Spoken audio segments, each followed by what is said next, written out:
विनीजी, अगदी रॅडिकल अशा पद्धतीचं एक सोल्युशन यांनी इथे समोर मांडलेलं आहे. त्यांचं असं म्हणणं आहे की जाहिरातबाजीच करण्याची परमिशन न द्यावी कोचिंग क्लासेसला, आणि कोचिंग क्लासेस नसलेच पाहिजेत समाजामध्ये, असं तुम्ही काही याच लाईनीवरती बोललेला होतात.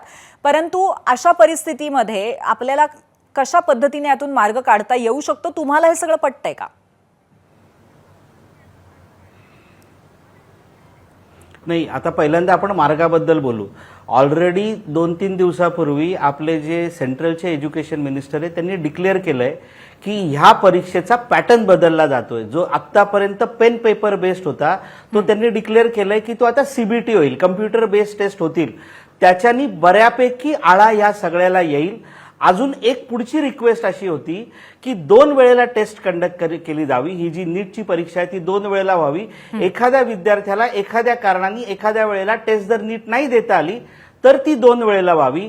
तिसरी जी आमची मागणी होती एनटीए कडे, हे जे लेटेस्ट होतं, म्हणजे तुम्ही चायना किंवा युएस मधल्या जर एक्झामिनेशन अशा स्वरूपाच्या बघितला, ज्याला आपण कॉम्पिटिटिव्ह एक्झाम म्हणतो, ती एआय बेस्ड एक्झामिनेशन होते. पहिल्यांदा डिफिकल्टी लेवल 1 असते, त्याचं बरोबर आलं की दुसरं होतं, आणि हे सेंट्रल लूप मधून किंवा एका मोठ्या क्वेश्चन बँक मधून क्वेश्चन येतात. असं जर टेक्नॉलॉजीचा वापर केला तर हे बऱ्याच अंशी कंट्रोलमध्ये येईल, आणि टेक्नॉलॉजी आपल्याकडे आता अवेलेबल आहे ती.